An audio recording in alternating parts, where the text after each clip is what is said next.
The conversation with this girl was great. I mean, talking to her was like talking to you, but obviously much better. Do you have any meat? So we go into NBC, we tell them we got an idea for a show about nothing. Exactly. They say, what's your show about? I say nothing. There you go. I think you may have something here.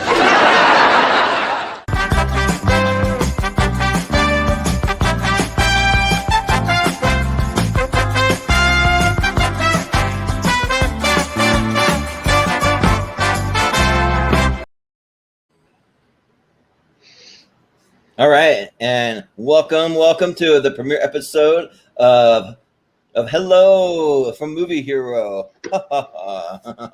Yep. With the little characters. Actually, I should have grabbed mine in a minute. I'll just grab my pop figures I got over in the closet here. But I do have my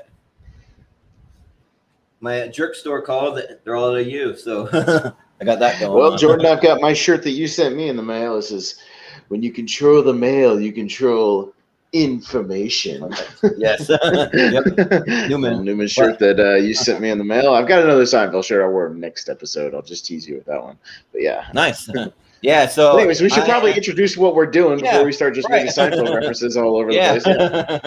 Yeah. Well, yeah, so I am Jordan Movie Hero Anderson, but for this episode I'm Little Jerry, so you'll kind of see that over the next few episodes I'll have some different nicknames from the show, but today I'm coming at you as Little Jerry. But Austin, how you doing today? I'm good, man. Well, my nickname just happens to coincide with the name of one of the episodes, the Pez dispenser. Yeah, that actually works. I can actually just keep mine as it is the whole show, so that's fine. Because mine has a natural tie-in. Yep. But so that's Jordan got me that little pop figure, by the way. It literally says Jerry with Pez, so it kind of works, me and Jerry. And then I picked up a couple little Seinfeld things. So I got the Kramer with the painting here. That's like like a bigger. The Kramer. Yeah. So I got the Kramer, and then I got the Jerry with the puffy shirt. So. Mm-hmm. I don't want to be a pirate. Yeah, I want to be a pirate. Yep. I'm thinking one of these days we got to get some puffy shirts. Like maybe when that episode comes around, like wear them on the episode. Well, Jordan, we should probably tell the people, welcome to Heloooo From Movie Hero, a show about nothing. This is our premiere episode, talking, as you probably could guess by now, and if you couldn't, we'll spell it out for you. It's a show about Seinfeld, and it's our premiere episode, and we're going to be talking, we're going to be kind of doing similarly what we do with the SNL show, and that we're going to be talking kind of about an early episode and then a later episode, so it'll be interesting to compare and contrast as we go through. Tonight we're going to be talking about season 1, episode 1, of course, the pilot episode, the very, very first episode of Seinfeld, and then jumping all the way to season 6, and we're going to start with season 6 for our second half. And so we'll get to literally see, Seinfeld in the beginning and Seinfeld when they're hitting their stride and they're the number 1 show on TV. Oh yeah, for sure. And it's kind of fun, kind of diving back into the pilot, because pilot's not one that I've seen too many times. I've probably seen it 3 or 4 times, but it's been a while. So yeah, same here. I mean, I don't go back and watch. I think a lot of people, when they go back and talk about Seinfeld, may mostly talk about and reference stuff from about season 3 on, and not a lot of people talk about stuff from season 1 and 2 other than moments. So yeah, it's going to be interesting for me. I haven't gone back and watched through season 1 in a long time, so this should be interesting, kind of again, comparing and contrasting because they definitely have a different editing style and a different flow than they do in the later seasons that we're all kind of used to with Seinfeld. Yeah, definitely. And so I've always owned just about every single season of Seinfeld on DVD, except for the combined season 1 and 2. So I was actually, when I went to Idaho, one of my friends took me over to Half Price Books, that little shop that they have over there that like used DVDs and books and stuff, and they had the season 1 and 2 for for $6. So I'm like, I'll take that for $6. So well, now I have a similar thing where I owned season 3 on, and I never actually owned the season 1 and 2 box. And then my parents' neighbor that we're friends with actually got me that for my birthday, not even knowing that I was like a big Seinfeld fan. So it kind of completed my collection. And the box when she got me came with like a little booklet and a little toy and all kinds of cool stuff. So nice. The one she got me was pretty nice. So now, now the collection is complete. So yes, and it's a good thing we have the DVDs, Jordan, because right now when we're filming this episode, Seinfeld is on a hiatus from streaming right now until September. Yeah, right. So, physical media crazy. is king. Yeah, because right now it just went off Hulu about a week or two ago, and it's not going to Netflix until September. So it's a good thing we have these DVDs to watch our episodes with, Jordan. Right, and it was a crazy thing too. I think Netflix bought it for like $500 million or something crazy like that. Yeah, and well, that's what Hulu bought it for, and yeah, it's like the top most expensive property, right neck and neck with Friends. So when you see people making deals for Seinfeld and Friends and things like that, yeah, it's up there. Jerry Seinfeld and Larry David both made a cool almost $100 million not doing anything, but just sitting back and collecting money. So good for them. Nothing about a show about nothing, right? Show about nothing. They literally don't have to do a thing. Yep, and must be nice. And also, I saw that for Netflix they're gonna upscale the episodes into 4K, so that'll be nice. Oh wow! Yeah, well, I guess the syndicated ones are still kind of in the 4:3. How the DVDs are. I think on Hulu they were in 16:9 HD at least, and so so at least Netflix will be keeping them in HD, and I guess upscaling a little bit. So that'll be nice to watch. I mean, we're still gonna both of us reference our DVDs for a little behind the scenes stuff and some trivia bits that they put on the DVDs. But it'll be nice that if we want to casually watch the episode just to study up, once September hits around, we'll be able to do that again on Netflix. Yeah, definitely. And just a little bit about this episode. So they originally had the title of the show, The Seinfeld Chronicles, which I don't know if you really still see it very much out there when you look up information about the first episode, but that's what they originally called it, and they later changed it to just Seinfeld. So yeah, that went along with well, and that's the thing is on the DVD, actually, if you have it, there's 2 versions of the pilot, both with the original title of the Seinfeld Chronicles in the title at the beginning, and also a different soundtrack. Like we all know the usual Seinfeld music. Yeah, it's not that, and if you watch the original version, which is on the DVD, or I think you can even find it on YouTube, it's a different, more kind of jazzy, score. It's a little strange to watch. It's really the only difference between the 2 episodes is the different music they use for the transitions. But it was called the Seinfeld Chronicles on there, and you had they've revised the title too for this first episode, right? It's called they call it Good News, Bad News, I guess, for this. Good News, Bad News. Even though on the DVD it still says the Seinfeld Chronicles as the first episode. They've kind of retitled it probably for streaming purposes, most likely. And so I was going to ask you. Let's see. So I decided that for every time that we start reviewing a new season. So if you go to Rotten Tomatoes, they give a score for the overall season. They don't do it episode by episode.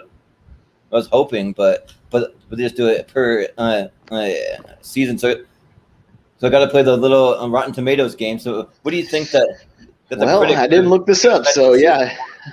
Well, and it's hard to tell because, again, with Rotten Tomatoes, it's hard to tell whether they were original reviews back in '89 when the show debuted, or if they're like retroactive reviews now, because now obviously everybody loves Seinfeld. If it was true to the original, I wouldn't say it probably wouldn't be above the 60s, to be honest, if I had to guess, but I could be wrong. Well, you are wrong, but not by much. So okay, the critics actually gave it a 75%. So not too bad for the first season. But again, how many of those are recent though? Maybe bumping up the score because again, at the time, the show took a long time to get picked up, and then even when it did, it struggled for the first 3 seasons. I mean, I'm sure we'll talk about that as we go, but the show was very close to being not renewed several times, especially after this first season. And it's funny, how nowadays, Jordan, people are excited when a show gets like 1 million viewers, 2 million viewers, something like that. I mean, the pilot had 15 million viewers, and they were considered that a disappointment back in the day. You know what I mean? Crazy, Which, shows nowadays would kill to have 15 million viewers every week. It's kind of nuts. That was. I think our show would absolutely like die to have even 1 million viewers. I mean, come on. Oh yeah, just a million viewers or a million subscribers. Yeah, I could retire, right? Exactly. Yeah, right. Exactly. But do you want to take a crack at what the audience score was and see if you think it was lower for the or first higher? season overall? Yeah, first season. If I had to guess, again, it's not the most beloved season. Maybe around the same. Maybe around the 70s, 75. Well, it's pretty close. The audience gave it a little higher. They rated it 83%. So, but again, though, it's just kind of hard to tell if those were reviews from back in the day, or if they're more current and more updated. I think the audience is more current because they didn't start adding the audience scores on Rotten Tomatoes on the actual site till a few years ago. So that would be a little more current with the streaming. But even then, like I said, it's positive overall. But I would bet you if you looked up season 6, 7, 8, something like that, they'd probably be in the 90s, to be honest, because that's once everybody talks about. Again, season 4 on is kind of what a lot of people reference and talk about, and all the clips you see and everything like that are usually from those later seasons. So as we go on, I'm sure we'll see those ratings climb. I mean, I guess you probably wrote down for when we get to season 6. Again, one of those ones where they've hit their stride. It's probably a lot higher than that. Yeah, and it's going to be kind of interesting doing reviews for a scripted show like this, kind of compared to our other review show where we do Saturday Night Live. We can just kind of break it down sketch by sketch by sketch. So in here, we'll just have to talk about our favorite scenes, our favorite quotes, favorite moments, like that kind of thing. Yeah, I mean, we'll kind of go along the structure of the episodes, but I mean, we can't just sit here. We were talking about earlier, we can't just sit here and reenact the entire show. That would be pointless. Yeah, right. Literally, okay, I've got my script and you've got your script, and we'll just reenact the whole show. I mean, we could if we wanted to, but it'd be a little redundant just sit here when people could actually just watch it. But we'll try to mix in some notes and trivia bits and things like that to kind of break it up, and maybe just talk about our favorite quotes from the different scenes, things like that. And we'll kind of break it down. And for the show overall, do you have a favorite character that you like from Seinfeld? Like, man, like any more than the others? It's tough because I like them all. Like, it may sound cliche to say I like them all pretty equally. If I had to just pick one overall, probably George, just because I think I just love how just he takes things and how he breaks things down and how he freaks out about the little things, when he, just we'll talk about it obviously throughout the show, but Kramer is like really funny, but he's not like anybody I know. I know people like George. I know people like, even Jerry, who I can even be kind of like Jerry in real life at times, things like that. I'm kind of a mix of Jerry and George, but I mean, I like a lot of the little side characters too that I'm sure we'll talk about throughout the show. But I mean, if I had to, it'd probably be George, just because I like the way his movements and the way he kind of twists the lines to make them his own. Like, it's all kind of pretty interesting.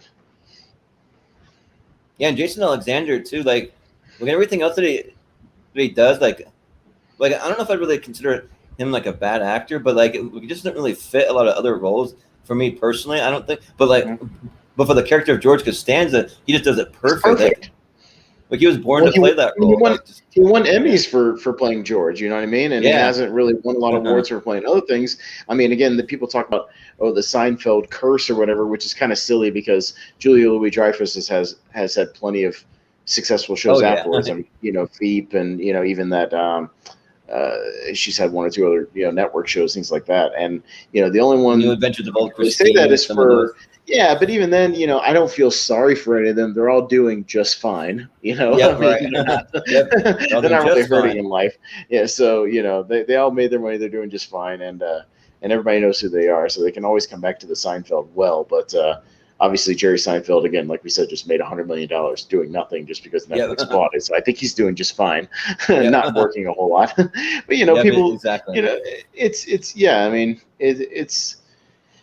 I like this whole cast, though. I think it's all cast very well. We'll talk about Elaine's character, or the lack of, in this first episode. Yeah, right. I mean, that's definitely a thing we can talk about. A little comment from Brian. Yeah. So before I even watched this, I actually watched the reunion one because I'd seen some bits and pieces of that episode from Curb Your Enthusiasm.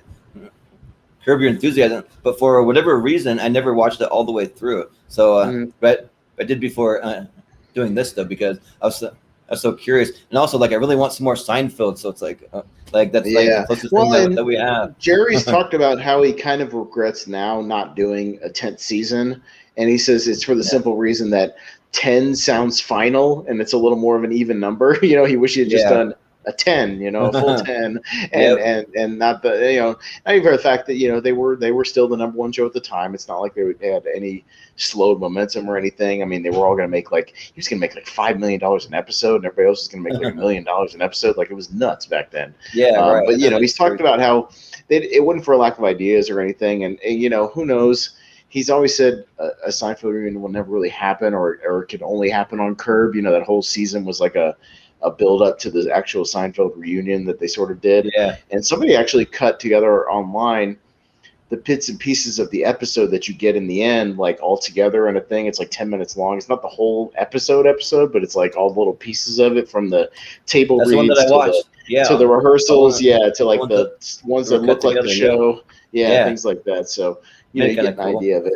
But it was still funny. Yeah, it was good stuff. Yeah, and if I were to mention my favorite character, it's because I mentioned yours. So probably my favorite character is probably Kramer, just because like all the things that I've seen, like all the little nuances and things that he adds to it. Like, he's really almost kind of like I don't know if I want to say like thespian actor, but he's just like so dedicated to like the like craft of his characters that it makes it fun to watch. And then also too, though, when I first started watching, I didn't really care for Elaine all that much, but over time she really grew on me, and she's become actually probably one of my favorite characters. Just all the little things, and we'll talk about some of the things from the second episode that just like what kill me, just crack me up. So yeah, she's probably one of my other favorite characters. So. Yeah, I have my ups and downs with Elaine. I have some episodes where she's really, really funny, and I like all her little nuances, and some episodes where she kind of annoys me a little bit. But then again, all the characters at some point kind of annoy you with their nuances a little bit. That's kind of the point, Yeah, like sometimes you just be like, George, like, why don't you just stop? Like, why are you harking on this one thing or this other thing, or like, Kramer, what are you doing? Like, don't do that. Like but that means you're into the show. So it's all good. Yeah, and there's a quote from Elaine that I always quote with like just friends and family, like I always say, like oh, nothing. I'm just sitting over here next to vegetable lasagna over here, and vegetable like, lasagna. What? Vegetable lasagna? Come on. Yeah. Well, that's just vegetable lasagna. Right? Yeah. Yep. And that the airplane episode. But they had like a horrible time back in Coach. Yeah. But yeah. So I just had a little synopsis, kind of some information about this episode from Rotten Tomatoes. I'm just going to read. It just kind of gives a brief little kind of oversight and a couple little facts. But the pilot episode of what would later become NBC's immensely popular sitcom Seinfeld might now appear to most viewers as a bizarro version of the show they came to know and love. For starters, the show was actually called The Seinfeld Chronicles, like we talked about, and is completely void of Julia Louis-Dreyfus's character, Elaine Bennis. And on top of that, instead of Kramer, Michael Richards' character is known as Kessler, and we'll probably talk a little more about that too. So, and then TV Guide listed that the character as Hoffman for some strange reason when the episode aired. I don't know why. That might have been like it was Hoffman in the working script, so maybe the trades got the working script or things like that, and then when they actually filmed it, they changed it to Kessler, and then of course once they got the clearance to do the Kramer thing, when they went to finally film the second, because most people don't know, pilots are filmed like by themselves, and then they have to it takes months for them to get picked up sometimes. And then when they actually get picked up, they don't, it may take another 6 months before they actually film, another episode. So, and sometimes they refilm the pilot. I mean, sometimes they go with a whole new first episode. So, that's what happened with Star Trek. The original Star Trek is they had a whole other pilot without William Shatner. They had a different guy playing Captain Kirk. So it was a whole nother thing that's out there. And and then when they eventually get to the second episode, Elaine shows up, it becomes Kramer, et cetera, et cetera. So we kind of get the Seinfeld that we know. Yeah, right. And just a little bit more here. It says, despite these few unsettling differences, the episode still follows a trademark plot about nothing, as Jerry and George discuss the possible reasons why Jerry's new girlfriend wants to stay over several nights. Mm-hmm. Originally airing July 5th, 1989, Good News, Bad News featured guest appearances by Lee Garlington and Pamela Brule. So those are just some of the ones in the episode. But yeah, we can kind of jump into it though. So even with this very first episode, much like the show would start with for 7 straight seasons, we start with Jerry Seinfeld's stand-up, him in a club doing a stand-up. And this one, he's talking about, he's talking to the crowd about, hey, there's always that term going out, let's go out, let's do that. He goes, we're out. You guys are out.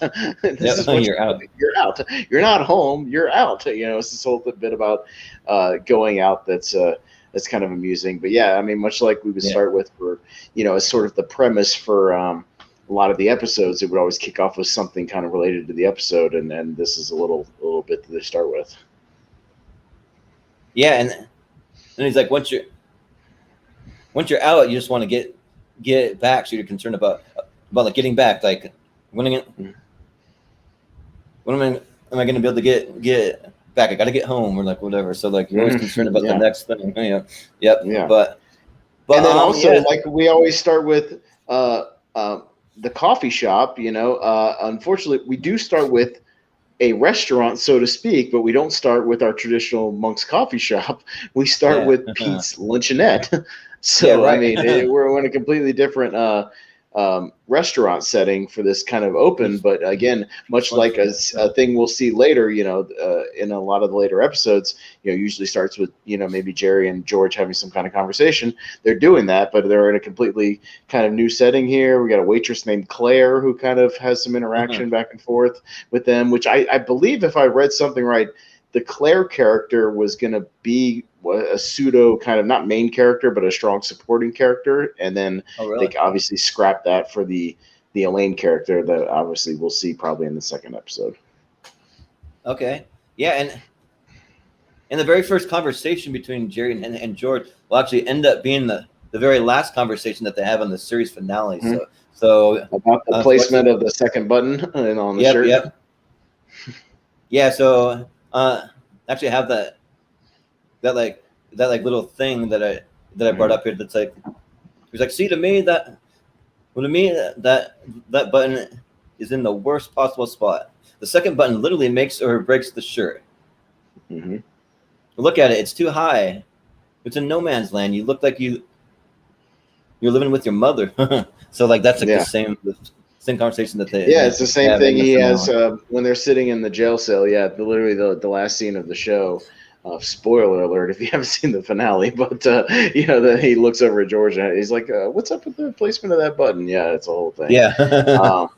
But the main conversation they kind of start having is Jerry says that he's got a girl named Laura coming in who's going to meet him in New York. But he mentions that she said she had to come in, and George says the whole, wait. What exactly did she say? She said she had to come in. Wait a minute. So she's coming in anyway. So this isn't like a date. This is like a, oh, by the way type of situation. And they start a kind of a debate about the exact wording of the phrases and what exactly is the nature of her, coming into New York. They pull Claire in, to kind of get her opinion on it. And she doesn't think she's going to give him, or she's not coming in to give him any kind of attention, and George kind of snapped, that's right. Yeah, exactly. And, we see a lot of the signature things that even George would be known for, just kind of the snapping and the aha, just the little over-exaggerated kind of over-exaggerated stuff, that we kind of see later on throughout the show. Yeah, I love how George just freaks out over the smallest thing. Like he's freaking out about the decaf coffee. And he's like, "Are you sure this is decaf? Where's the orange indicator?" And then the waitress is like, "What's missing? I have to do it in my head. Decaf left, regular right. Decaf left, regular right. Regular right." It's very challenging work. He's like, "Trust me, George. No one has any interest in seeing you on caffeine or whatever." It's like, okay. Yeah. And there's a bit later where it's like, "No, I think she did slip some caffeine into my coffee. That's what I'm feeling." And, oh yeah, he's like freaking out. Yeah. It's like, I knew I felt something. I knew it. Yeah. Yeah. And this scene kind of goes on. Not that it goes on for a long time, but it kind of, again, it's a familiar theme we'll see in this episode, is that the editing is not quite as snappy as we would see in later episodes. This scene goes on for a couple of minutes before they finally cut to the laundromat, and it's a whole thing where Jerry says he has to go get his clothes out of the dryer, or put them in the dryer, whatever he has to do. And George is like, and he goes, "Come on, be a come with guy." Yeah. That's one of my other favorite lines in the show. Be a come with guy. With guy, yeah. Yeah. And that kind of, and just sit and watch you do laundry. And he's like, "Come on." Yeah. And that kind of transitions into our next setup, which is at the, one of these coin laundromats. And I just like the setup. Like Jerry's just, I like how Jerry acts like a child throughout the show. If you notice, he always has like child mannerisms, or he kind of acts like a child here and there. He's sitting on this like folding table, like Indian style, like with his legs crossed, just kind of sitting there. He's not sitting in a chair. He's not sitting with his legs hanging out. He's just like sitting there. And George makes a little quip about how laundromats just suck the life out of you, because he's watching the things tumble, and he's going, "This might be the dullest moment I've ever had in my life," or something like that. Right. He's like, "Jerry, I gotta tell you something. This is the dullest moment I've ever experienced." Yeah. That was good. But yeah, and they kind of, again, he goes back to the thing, and they're arguing the semantics of the conversation, and what exactly did she say, and how do you know she's gonna stay with you or whatever, go on a date. It's just, they're just having, again, these arguments where George is just kind of flailing all over the place. Let me tell you something, people. You know what I'm talking about. And he even gets to the point where like shutting out to like everyone in the laundromat. The whole laundromat is like watching and listening. Yeah, exactly. I didn't write down a lot of the exact stuff, but he basically gets the whole attention. He's like, "You people agree with me. You know what I'm talking about." Yeah. Well, I like a lot of the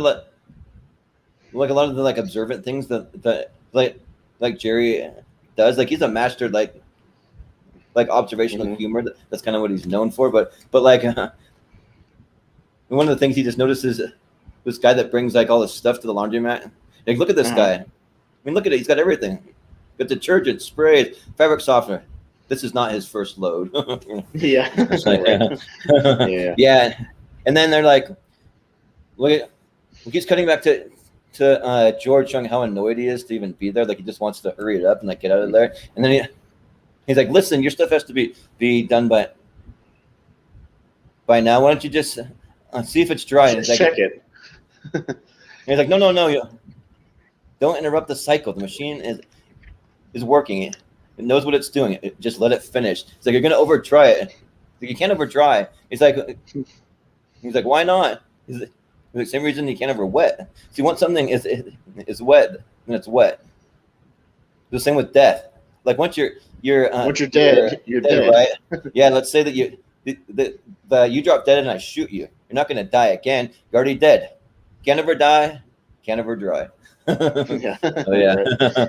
Yeah. And it kind of transitions with George, like just while Jerry's not looking, like popping open the little dryer and just kind of like going like, oh, hey Jerry, it's done, it's dry. And they just like, so we can see it's done. Yeah. And it transitions into oddly again another stand-up bit, which is one of these things that usually in the later episodes, and again we'll talk about it when we get to the season 6 episode, is usually they would start with a stand-up bit and then end with a stand-up bit, at the very end of the show. But like this one, we get like another one. We get another one, like actually we get two, right? Like we get two kind of in the middle of the episode, almost like as transitions, because we get another bit, and this one's of course about laundry. It's about like laundry day, and my favorite little mini bit in this is him talking about how they advertise like blood stains in the in the things, and he's like, this is not the best advertising tactic, if you got a blood stains on your shirt, you got bigger problems than laundry and getting it out. Take the harpoon out of your chest and then deal with your laundry later. Yeah, right. But they also have some interesting, like the actual footage of this one, they actually even have a POV shot from behind Jerry looking out towards the crowd. It was very strange. Like it was like a POV shot. Yeah, like looking out to the crowd, which is one I had not seen before. That they do later. So I mean, it's a very strange looking transition. But again, I could see why in later episodes they would scale this back though, because cutting back to the stand too many times kind of is a little strange to me. Especially having two kind of in the middle of the episodes. Yeah, but we has a bit about like how like laundry day, like the only exciting day in the life of clothes. So like when puts them into the wash, it's like going to the club. You got the bubbles everywhere, and you're moving back and forth. You're like dancing, and then how the socks like trying to hide and escape. That's where they're trying to make their getaway. But then they're like trying to like make the getaway at the end. Yeah, they're sewing eyeballs onto their face so they can be part of a puppet show. Yeah, things like that. Yeah. It's a little 60-second bit of info, but it really wasn't necessary because we kind of just transition into his actual apartment, and this is the first time we get to see his apartment. Obviously, when you see his apartment in this episode, it's the same layout generally, but a lot of the details are very much different. Yeah, everything's different. There's a lot of Mets stuff everywhere. There's different things hanging up in the hallway. You don't see his shelf of VHS tapes or his computer, things like that. Everything's just slightly different. Or something. Yeah, it's everything's a little bit different. So it's interesting to go back and see again how they would eventually kind of get the final layout of the apartment, that we all kind of know and love. But yeah, the layout apartment is very, again, generally the same, but a little bit different. Yeah, and I didn't catch it on the first watch, but when I watched it a second time, so we have Kramer comes to the door for the first time, but it doesn't come like busting in. He actually knocks on the door. Yeah. Right. They call him Kessler. Yeah, and then they call him Kessler. So, but the Kessler part was what I didn't catch on the first time, because he kind of said that kind of just quiet, or maybe there's some like laughter going on. You can't. Well, it's a quick thing where he's like, the Mets really blew it tonight because Jerry had taped the Mets game to watch later, obviously after his stand-up set, and he goes, the Mets really blew it tonight, and he's just like, and he just quickly goes like, oh come on, I taped it, Kessler. He just does that like really quick. Yeah, and he's like, it's 1 o'clock in the morning. He's like, I avoided human contact all night to watch this. We get our first kind of hint about Kramer's just random weirdness, and that he sits down next to Jerry and he's just got his his bathrobe on, kind of a night robe thing, and he pulls two pieces of bread out of his pocket, and he just goes, where I got the quote, he goes, "You have any meat?" Yeah, this is like his opening line. It's just like, meat. What? He's like, I don't know. Go hunt, and he kind of gestured over. Go hunt, towards the fridge. Well, and that's another thing of at least a different piece of Kramer. Again, Kramer knocks in this episode instead of just barging in. In this one, he asks for something instead of just going straight to the fridge and looking for food like he always does. In later episodes, he just helps himself to whatever in the fridge, much like everybody else. Just helps themselves. It's that. There's that famous episode where Jerry gets sick of it finally and makes him start like cataloging everything that he takes out of his fridge, and paying for it. He's tired of him mooching off of him. So I mean, he actually asked first, which was interesting. But and Jerry kind of explains the situation, what's going on with the girl. And one of my favorite other weird lines of Kramer was he just goes, "You want me to talk to her?" Oh yeah. He's just like, "I'm very persuasive." But one of the things that I kind of like too, when he's like, when he spoils the Met game for him, he's just like, all right, so what happened in the game? Just tell me. then Kramer like has his head completely like in the fridge. He's like, well, they stunk. That's what happened. They stunk, but he's like totally buried in the fridge. Yeah. Yeah. And even when Jerry's on the phone, he's just like, slide.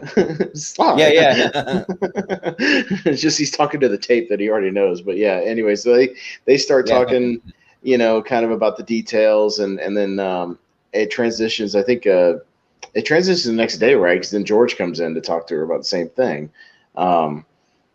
And George starts discussing the situation, and then he gets the call, and then he's talking about the call and how she said she couldn't find she wants to stay with Jerry, so she wants to stay at his apartment.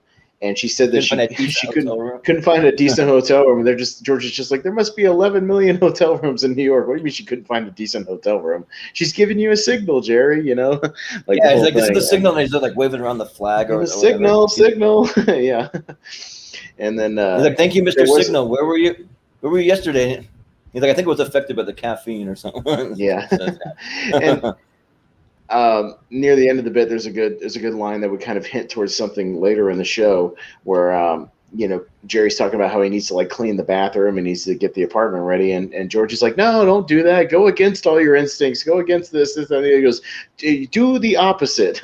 And obviously we would find out, George would prescribe to doing the opposite in a very famous episode called The Opposite in season 5, where he would learn to to do the opposite to benefit his life. But I just found that bit a little interesting. Yeah, I have a question for you. So you know the thing about the like dog that just runs in? There's like a random dog. So the dog runs in. As a dog. It's Kessler's dog, or Kessler, in quotes, Kramer. You know what I mean? It's his dog, and his name is Ralph in the credits. But he, in the second episode, it's like never referenced again. It was literally just a bit for the pilot that he was gonna have a dog, and then they decided when they went back to do the second episode when the show got picked up to just scrap it because it'd just be too complicated, to train a dog or to have a dog do certain things. And literally, it's just like never mentioned again, pretty much. So. Yeah, one of the funniest lines is like when he like, comes in with the dog. So he immediately attacks George first, but then the dog like runs into the bathroom. It's like, he's just getting a drink of water or something. Like when he when he goes in the bathroom, it's like, okay. Yeah, it's never really mentioned again. Unlike the Kessler thing, which I was going to talk about, is briefly mentioned in season 9 as sort of an explanation. Okay. They go from Kessler to Kramer. Is that Kessler is on the, those buttons the apartment has on the outside of the building to like buzz people in, and it says the name right next to it. Kramer just never bothered to change the name, and it says Kessler on there, even though his name is Kramer. So he makes a reference to that he's just like, I just never changed the thing, and you assumed my name was Kessler or something like that. So it's a brief reference, but that's kind of where how they explain the Kessler thing instead of Kramer. Yeah. And I love all the little, just like subtle things that like Michael Richards does as Kramer, because like he'll like have there's like all these little movements, or like there's like a whole thing where he's like sitting on the couch with Jerry, and then he like rips out part of the magazine, and then like Jerry's kind of looking at him like what are you doing? And he's like, oh, are you finished with this? And he's like, no, and he like wipes his like face with it, uses it as a napkin or something. Like, it reminded me of the bit when there was that episode where Kramer had to stay with Jerry in his apartment for like a couple of nights, and he got tired of sleeping on the couch, so he jumps in bed with Jerry, and Jerry's like trying to sleep, and he's sitting there. You can tell he's kind of restless and bored. He turns on the light and he grabs a magazine. And he just starts reading a magazine while Jerry's trying to sleep, and he's like, he's just like furniture's on sale, stuff like that. So it kind of reminded me of that. Again, a lot of these bits would kind of set up things that we would see maybe more fleshed out later, and later nuances and stuff. It's kind of interesting. Or like when they're waiting for Jerry to go in and like clean up the bathroom a little bit. There's kind of like an awkward conversation with like Kramer and George, where it's like, so how's the real estate business coming? And he's like, why? Do you need something? He's like, well, you handle any of that commercial real estate with a shoe, like he's like referring to like skyscrapers or whatever. Mm-hmm. He's like, well, I might be getting into that. He's like, well, keep me posted. Keep me posted. And then he kind of does the thumbs up thing, you know. Yeah, he does a little of the things he would. Again, I saw an interview where Michael Richards talked about how he still hadn't really figured out how kind of over the top he wanted to play the character. So he would kind of do these little things, and of course, again, they would become extremely exaggerated, you know, later on in the show, you know. The big hand movements and the gestures, and you know, the sliding all over the place, you know, things like that. We see, we see hints of it, of where it's going to go, but it's kind of interesting to see it almost dialed back a little bit here in this first episode. But I think the next thing, though, we have another stand-up bit from Jerry. We're just talking about like all the pressures of like dating, and when women come over, they're like in the bathroom for so long, and they need all this equipment, and they start talking about the cotton balls. They use like 100,000 cotton balls, and then you see them at the bottom of the trash and look like something horrible happened or something, you know? Yeah. He's like, they come in these big like mesh bags, a giant bag of cotton balls. They're always this big bags of cotton balls. Because where do these people need these cotton balls, and where do they go? You know, stuff like It's a whole bit about all the stuff that, you know, he doesn't have for the women who need them. He's like, he says, well, the women, they need all this equipment and then all these cotton balls, and I have none of it. I don't have any of it. I don't have any cotton balls. I don't have any equipment. None of it. So, yeah. He's like, I'm never. So prepared. I think, from there we transition to the airport, right, where the lady's finally coming off the airplane, and she's getting there, and George and Jerry are discussing how important the greeting is, because the greeting will give you hints as to why she's there. So he's like, George is like, well, if she puts her bags down and hugs you, a hug is good, you know, or a kiss on the cheek is good, you know, this is good, this is, you know, a handshake is bad, you know, a handshake means they're there for all business, you know, and they're kind of discussing the different scenarios on how this is all going to play out. Meanwhile, in the background, she actually gets there and she puts her bags around. She's kind of waiting for them to turn around. Because like they're discussing it, and he's like, all right. She puts the bags down before she greets you. That's a good sign. He's like, right. He's like, you know, like anything in the lip area is good too. He's like, the lip area, and he's like, a hug. That's definitely good. He's like, right. Hugs are good, sure. And then he's like, what is one of those?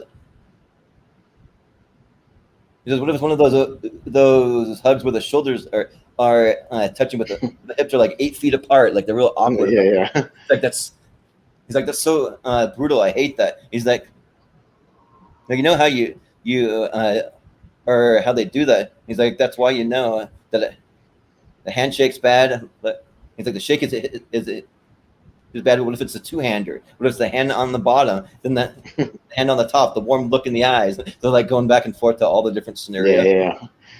And meanwhile, the greeting that we actually get is one that they're completely unprepared for, where she puts her stuff around. She reaches out for like a hand shaking thing, you know, where they're shaking in the air. And then he looks at George, and George is just like, I don't know what that is. You know, like, I don't know what to do. Like, it's one that we're completely unprepared for. So he says like the whole like guess who, and like covers his eyes or whatever. Very bad. So they can't get a handle on it. It transitions to they're back at the apartment, and Jerry has brought like a bed. By the way, he had a bed, and there was a whole conversation about how, you know, giving her even the option for the bed and all that. And but again, he's still trying to figure out the situation. So he's like, can I get you anything? You know, water, salad dressing. Salad dressing, bread, you know, whatever. And and she's like, I'd actually like some wine. And he kind of perks up. He's like, wine? And she goes, yeah. And you mind if I turn this down a little bit, like the light switch? And she's like, yeah. So he's kind of getting excited, and then so he's still feeling it out. And the stinger of the episode is that she gets a phone call, and it's her at the apartment, and it's her fiance. Cue and the also sound too, effect. she like well, even before that, she wants to just do something kind of weird. It's like, I know it sounds kind of touristy, but I've always wanted to go on one of those 5-hour boat rides around Manhattan or something. And he's like, and Jerry's just like, 5-hour boat ride, I guess. He's like, sure, why not? The whole thing is, you're engaged? but you're engaged. Oh yeah, I'm engaged, and that's kind of, and he's still confused because she asked if she could stay another night, so like 2 nights in a row, even though she's engaged to this other guy. Yeah. But that's basically the final scene. Besides the last like little stand-up bit, though. Mm-hmm. But I like the last little stand-up bit. But I even thought that I would read a little bit of it, just because it's something that, like me personally, that I kind of relate to a little bit. Just about, like, I always want to know what women are actually thinking, because I can never read women, and they always expect men to be mind readers, apparently. And because men aren't always the brightest when it comes to women. I'll just tell you that. So, but it's like, I swear I have absolutely no idea what women are thinking. I don't get it. Okay, I admit it, but I'm not getting the signals. I'm not getting it. Women, they're so subtle. They're little everything they do is so subtle. Men are not subtle. We're obvious. Women know that, or know what men want, and men know what men want. What do we want? We want women. That's it. It's the only thing we know for sure. It really is. We want women. How do we get them? Oh, we don't know about that. We don't know. The next step after that, we have no idea. This is why you see men honking car horns, yelling from construction sites. These are the best ideas that we've had so far. The car horn honk, was that a beauty? Have you seen men doing this? What is this? He does a little like, yeah. He's like how? He's like, I don't think she likes me, when she doesn't respond. And she's like, the amazing thing is that we still get women somehow. Don't we? Men, I mean, men are with women. You see men with women. How are men getting women? Many people wonder. Let me tell you a little bit about our organization. Whoever women are, we have a man working on the situation right now. Now, he may not be our best man. We have a lot of areas to cover, but someone from our staff is on the scene. That's why I think men get frustrated when we see women reading articles like, where to meet men. We're here. We're everywhere. We're honking our horns at you to serve you better. So it's just like how like men are just so like stupid when it comes to women, but we always seem to get women though. So like some way or another, it always works out. He did a reprise of this bit on the that famous HBO special in the CD. I'm Telling You for the Last Time, where he kind of retired a lot of his bits that he did on Seinfeld, and the part he kind of reprised was, he's like, I bet a lot of women would like to know what men are thinking right now. Would you like to know? And then women, of course, are like, woo! He goes, I will tell you what men are thinking. Nothing. Yeah, nothing at all. Yeah. He goes, we're just walking around, looking around. He's like, we like women, we want women. That's pretty much as far as I've thought. Yep, right. But yeah, it's a good little bit. But yeah, again, much like a lot of the episodes, it ends with kind of a stand-up bit before it goes to the credits. And of course, later on, we would get the stand-up bit, but sometimes I think in seasons like 7, 8, and 9, they would kind of end with almost like a post-credit scene, kind of wrapping up one or two of the other plot lines, kind of where the credits are rolling. But we don't get that here. But I had a couple other just little notes about the episode, about the pilot in general. So basically, Seinfeld and Larry David, when we were talking about the premise of the show, was really about sort of where comedians get their material, that they talk about. And a lot of the show is basically the writers recalling things from their lives, about like weird situations or odd, things from their lives that they would kind of turn into plot lines for the show. They originally had the first meeting about the show in 1988, and the pilot didn't get filmed till 9 months later when it was approved. So it took a long time again to kind of film anything and get anything approved. And yeah, I mean, and again, like I said, 7 seasons. For first 7 seasons, we would start with stand-up material, and then actually eventually in 8 and 9, they would just jump right into the show. They dropped the stand-up bit altogether, if you can recall. Yeah. And Rick Ludwin was the main guy who advocated for the show in its first 3 seasons when it was struggling and nearly canceled. He was like the one lone NBC executive that was like keeping the show afloat because he believed in the show, believed in the writing. And fun fact, he also was the guy who kept Late Night with Conan O'Brien alive for many years when it was on the chopping block. So another reason to like Rick Ludwin, a hero, seriously, for keeping your hero Conan O'Brien alive on the air for his early years back in the mid '90s. So thank you, Brian Ludwig or whatever. yeah. Rick Ludwin, good guy. Rick Ludwig kept Seinfeld alive and kept Conan O'Brien alive. So nice. A guy who saw talent when he saw it. And fun little fact that where they filmed the show in the studio was the same as where they filmed Dick Van Dyke Show. And they were they took as a good omen because Dick Van Dyke obviously was very, very successful. Yeah. And one last fun fact is that Julia Louis-Dreyfus, because she's not in it, has never watched the pilot ever. Really? Oh, wow. She said herself because she goes, I'm not in it, so I didn't watch it.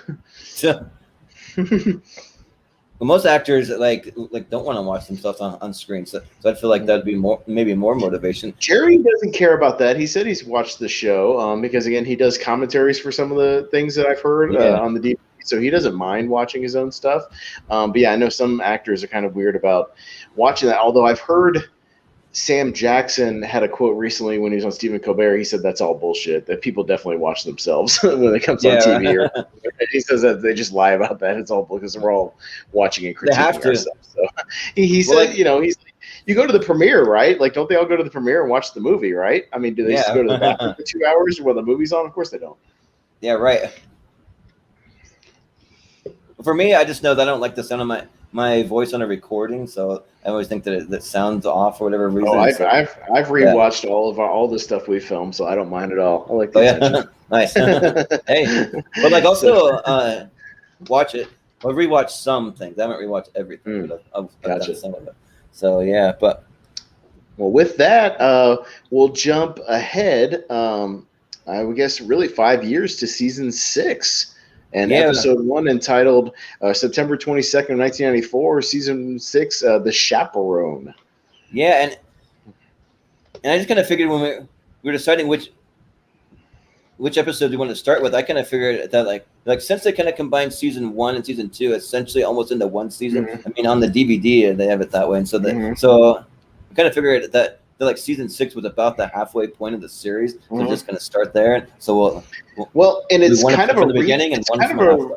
It's kind of a reset on the show too, because that episode we were just talking about, actually the opposite in season 5 is the finale. It's almost like a reset for the show because Elaine gets fired from her job. That's when George gets his job with the Yankees. It's kind of like a reset where people kind of start these new careers, it's because we see in this, I mean, just jumping ahead just a tad, but George is working with the Yankees, obviously in this open. Elaine is interviewing for her job that she will eventually get with Mr. Pitt.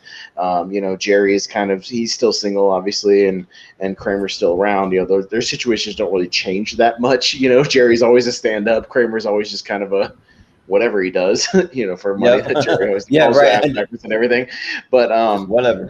But George and Elaine, it's definitely kind of a reset. So you can definitely feel like it's a not a do-over, but it's definitely like a new kind of a fresh starting point. So yeah, it's a good one to start with. Yeah. So do you got a favorite random quote from the episode? Yeah, this one, and it goes back to what we talked about Jerry acting like a little child, throughout the show, is when he's calling Mr. Pitt's office to talk to Elaine about going to Atlantic City. Pitt answers the phone. He goes, "Hi, Mr. Pitt. Is Elaine there?" Just like a little kid, like a little child. Yeah, I love that stuff. Yeah, it's really funny to me. And then Elaine's reaction too, it kind of fits the bit. Oh, yeah. But yeah, mine was what they say. What they say? Good night, Stan. Good night, Ollie. Like, what kind of like we're making that reference when they have all the birds that are like keeping them up at night and they can't sleep or whatever. So they're making the Laurel and Hardy reference. Yeah. Yeah, the Laurel and Hardy. Yeah. But yeah, so we're gonna do since this is the first episode of another season, we can do the Rotten Tomatoes game again. So okay, that's right. So this isn't the first season. They've had some time to kind of work through things, but what do you think that the critics gave season 6 overall?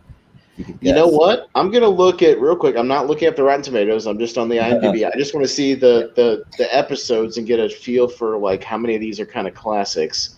Oh yeah. There's some good ones on here. There's some good ones. Yeah. I'll say it was fairly strong. I'll go high 80s, maybe like an 89, something like that. Well, you're close. The critics gave it an 80%. So 80% seems a little low to me for a later Seinfeld season. That's all pretty solid. So, But what do you think the audience gave it? I think the audience is in the 90s at least. I'll go 92, 93, something like that. That's even closer. Yeah, the audience rated it high. They did 96. So yeah. Okay. Yeah, I figured definitely a fan's favorite episode. The audience is all in on the later Seinfeld episodes. I'm pretty sure. You know what I mean? So they're there. Yeah, they know what's up. Yeah, and then so I had the little synopsis from Rotten Tomatoes that just kind of gives a couple quick little facts and stuff, but it just says when Jerry begins dating a Miss America pageant contestant, Kramer takes the woman under his wing and becomes her coach. Meanwhile, George fights for his big plan to have the Yankees revert from polyester uniforms back to cotton ones, and Elaine finds work as an assistant to an eccentric executive after she takes advantage of his long-standing relationship with the late Jackie Onassis, along with guest appearances by the Yankees manager Buck Showalter and player Danny Tartabull. This episode includes the introduction of the character of Elaine's boss, Mr. Pitt, played by Ian Abercrombie, and originally aired September 22nd, 1994. The Chaperone was the show's 6th season opener. So. And this is definitely, an episode that obviously showcases, like we talked about the editing style that we would hear later in the show, or that we see later in the show, of like the quick edits, the quick transitions, the editing style that we're all kind of used to. The very, it was funny when I went back and watched these episodes, second and third time, for whatever reason, that first show, again, because the editing is not as tight, feels longer than these shows. Like I went to go rewatch this one and it just feels like it just goes by quicker. Does that make any sense? It does. Just because it's just scene. It just moves faster. So, I always appreciated that about Seinfeld, is that they always had very, very sharp editing and transitions. Yeah. Definitely a big step up from the first season for sure. So. And we open with kind of we're going to talk about baseball in this episode, so we get kind of an opening bit about baseball and how it kind of relates to sex. Jerry's opening stand-up bit. He's talking about, he didn't quite get to first base. He struck out. They're always wanting the diamond. He's making all these references to like baseball, terms and how they kind of relate to sex. And then he talks about fat umpires and how he thinks that the umpire should be the fattest they could possibly be, because he feels like if the players are going to be in shape, then the people not playing should be in the worst humanly shape possible. Yeah, the worst physical condition a human being can possibly be in. They should be allowed to eat during the game, and then we're not. He says we're a little too into sports in this country too. I think we got to throttle back just a little bit. You know what I mean? I mean, people come home from these games. We won. No, they won. They won. They won. Yeah. Yeah. So our official opening, our cold open is George with Danny Tartabull, who he said who was a real Yankee player, and Danny's kind of doing little practice swings, and George is, of course, he's not a player whatsoever, and he's critiquing Danny Tartabull's swing. No, get your shoulder up, do this swing. And Danny's sweating. He's like, "What are you sweating for?" He's like, "I don't know, just this uniform is making me hot." And George kind of he does the George thing where he just, without permission whatsoever, he just starts picking at his uniform. Let me see that. Give me that. What are you doing? No, like fills the material. Yeah, there's a whole different episode of Seinfeld about filling material. Oh yeah, and he finally sees it. I just like the way he goes, polyester. Yeah, polyester. Yeah, polyester. Like, no, this is not. He's like, this is not cotton here. And he's like, let me see the tag, and he just like grabs it. Yeah. His tag, and then you can see Danny Tartabull, like looking a little awkward. Like, He kind of creeped out. He's like, "Will you stop it?" He's like, "Of course, polyester." Stop it, yeah. polyester. Yeah.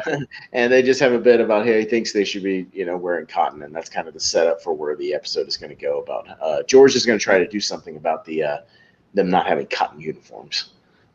Yeah, where he's like, "I can't believe you're not playing in cotton." He's like, "This is what they gave us." He's like, they used to make leisure suits out of this fabric, right? He's like, "You really think cotton's better?" He's like, "Of course." All right, maybe I'll say something to Buck. He's like, "Yeah, good idea." And then when he leaves, like he makes a little quip.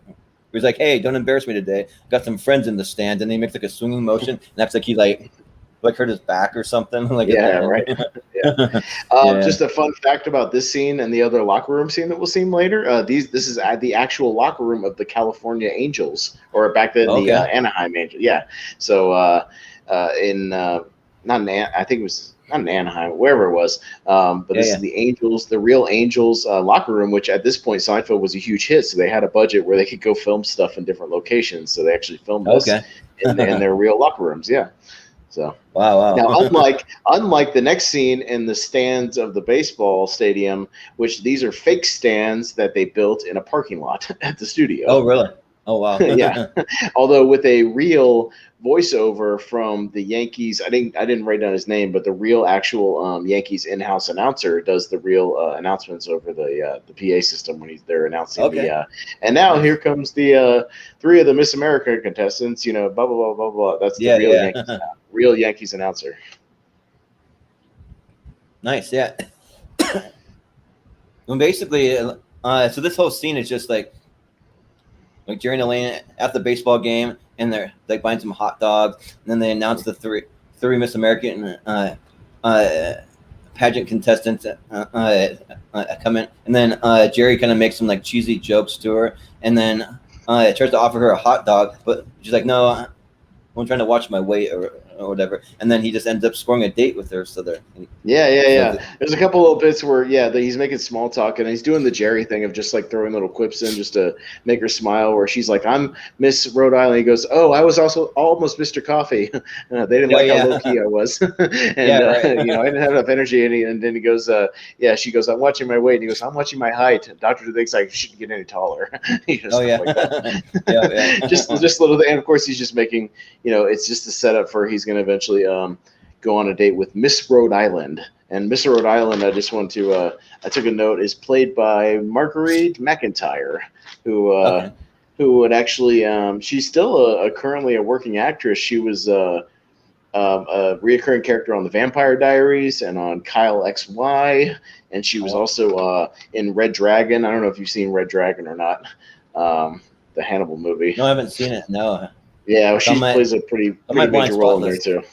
Yeah, but she's been working very steadily up until now. Oh, nice.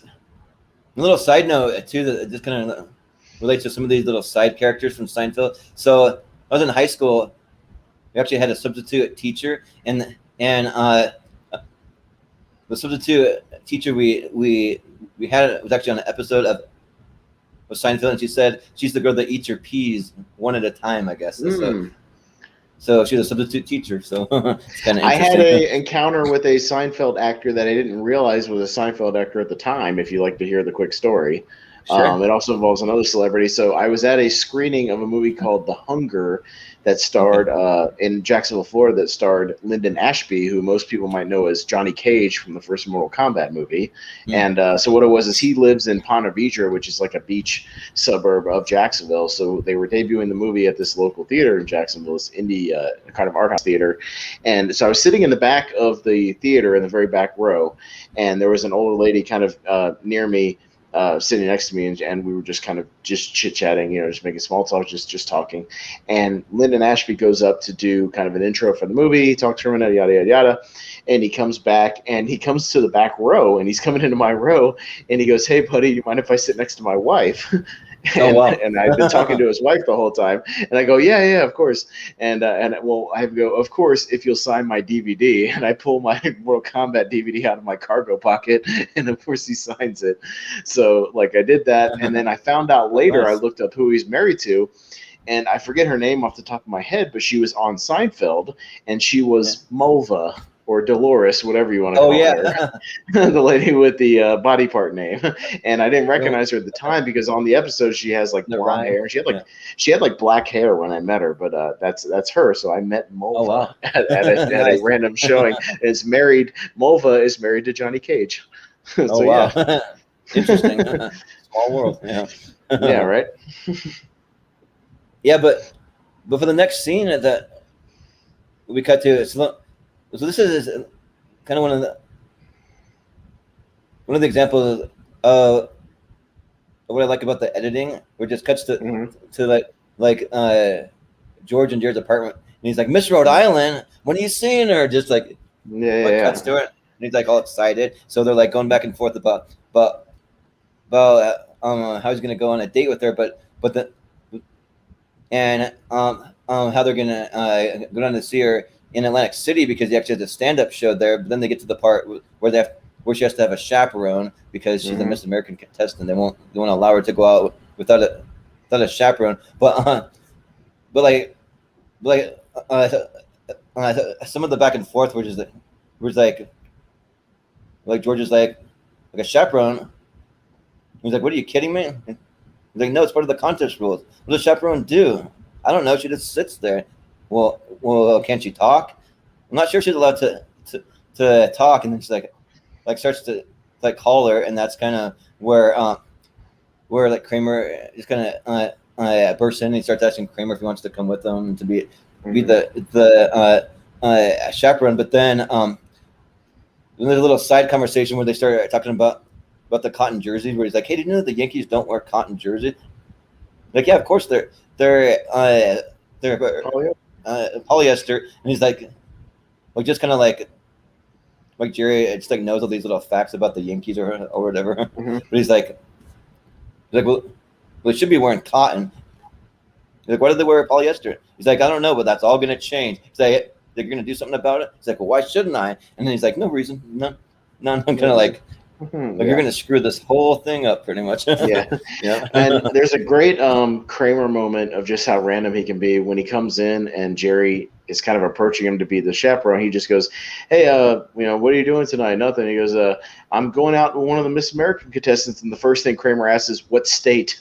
Yeah. As if that matters. He goes, "Rhode Island." He goes, "They're never in contention." Yeah. And he goes, "How do you know?" And he's like, and again, the weird things we find about what Kramer is like interested in life is that he's been watching all the Miss America pageants since he was 6. So he's like an expert on Miss America, which is like, okay. It's just one of the random things about Kramer, that we kind of learn. And so he agrees to kind of be the chaperone, for the date. He does a little thing where he's like, "Look, do you want to go or not? I'll buy you dinner." He's like, "Giddy up." He's just a little giddy up. Yeah. Yeah. And so don't we cut to Elaine kind of in her job interview, right? Something like that? Yeah. And like so this is one of my favorite scenes, like for whatever reason this scene just like cracked me up. Where oddly enough, this isn't one of my favorite scenes, even when I watched it a couple of times. I don't know. Really? Like I like the payoff of it, but like I like the ending of the little scene, but like this lady annoyed me. I didn't want to watch it again. The interviewer lady annoyed me. Well, just the way that Elaine kind of handles it too, like the whole thing about the grace and everything, which is like she gets annoyed. Which is like, of course. She's like, of course, Jackie O was a great lady. There's going to be some tough shoes to fill. Everyone loved her. She had such grace. And then she's like, yes, grace. She's like, not many people have grace. He's like, grace was a tough one. I like to think I have a little grace. I mean, not as much as grace. Jackie. She's like, you can't have a little grace. You either have grace or you don't. And he's like, okay, fine. I have no grace. And he's like, and you can't acquire grace. He's like, well, I have no intention of getting grace. And she's great. She's like, grace isn't something you can pick up at the marketplace. He's like, all right, look, I don't have grace. I don't want grace. I don't even say grace. Okay. but like just the way that she delivers it just like cracks me up every single time. She's like, yeah, right. She's like, I don't have a chance at the job, right? Not a chance at all. yeah. She just gives up. But we get our entrance of Mr. Pitt talking about how the font is slanted, and played by Ian Abercrombie. We'll talk about him in a second. But and Elaine pulls a Jackie O, and for anybody who doesn't know, it's Jackie Onassis, who was JFK's widowed wife, and she kind of became like a tabloid figure for a while. And Elaine puts like this scarf tied around her head, and these like sunglasses on, and kind of like tilts her head a little bit, and it's kind of doing a pose, and it catches Mr. Pitt's eye. So Mr. Pitt wants to meet her, so they go out to the coffee shop. Where else do they go? They go to the coffee shop, right, Jordan, to have a little conversation. Right. But like one little thing too, like I like how she's like trying to pronounce it. She's like Mr. Onassis. She's like, that's hard to pronounce, right? And then she keeps saying it like at the very end. She's like, I was a great admirer of Mr. Onassis. Because she can't say it. Yeah. But we should talk about Mr. Pitt for a second. Played by Ian Abercrombie, who obviously will be featured prominently throughout this season as Elaine's boss. And Ian Abercrombie, who is actually nowadays is primarily known kind of as a voice actor. He does the voice of Palpatine on Clone Wars, and he did for like all 7 seasons of Clone Wars. But he was on that Nickelodeon show, The Wizards of Waverly Place, for a long time. He was Alfred on Birds of Prey, that short-lived kind of CW show. He's been kind of a character actor for a long time. But obviously, a lot of people recognize him as Mr. Pitt from Seinfeld, who he needs things done, and we'll see throughout the show. He does things a certain way, and he wants the way, his way, and how he wants it, exactly, as we'll see, obviously later on once. She gets hired with the socks that we'll talk about in a little bit, and how he needs the exact pair of socks. And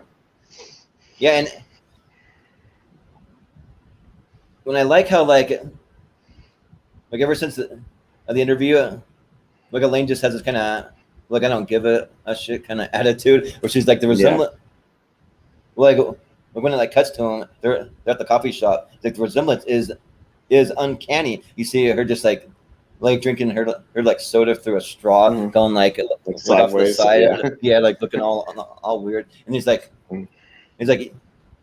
you're uncanny, and even the brown eyes. He's like, well, a lot of people have brown eyes. And he's like, no, there's something else, an indifferent or an indefinable quality. And he's like, grace. He's like, grace, yes. You think I have grace? He's like some grace, yes. He's like, just some.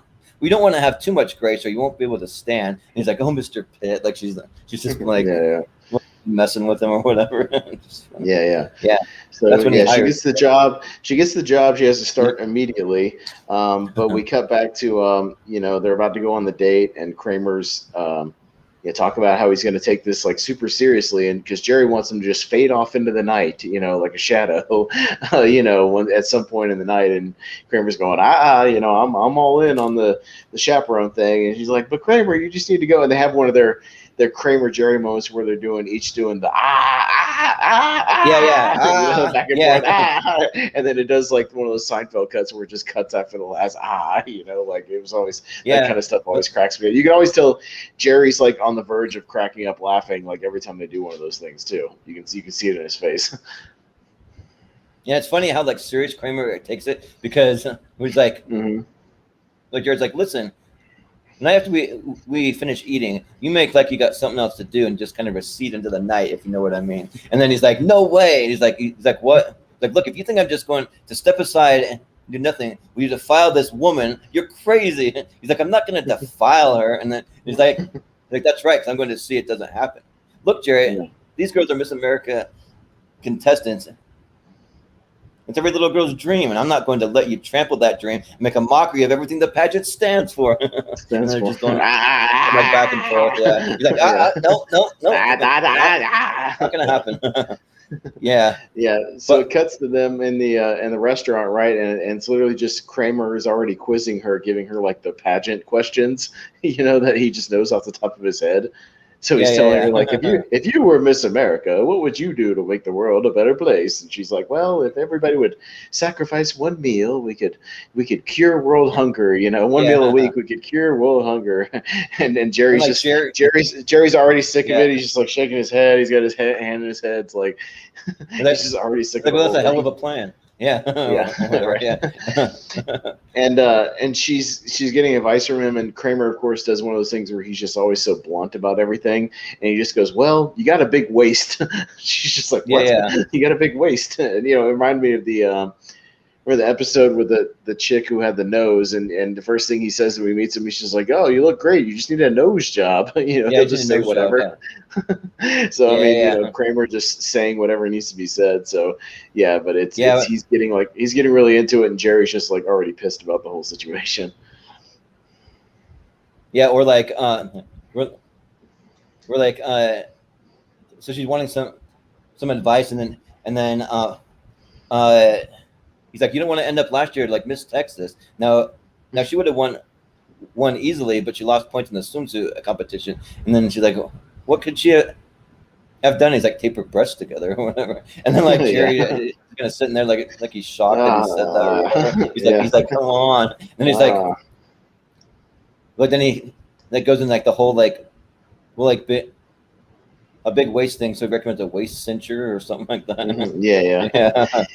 And then we kind of just suck it. We don't really transition to George, but Jerry kind of goes off to go to the bathroom, and he walks by the TV, and the Yankees are taking the field in their new cotton uniforms, and they got they kind of got a pep in their step, is what they're talking about. And there was like a whole like scene that we didn't talk about where he talks Buck Showalter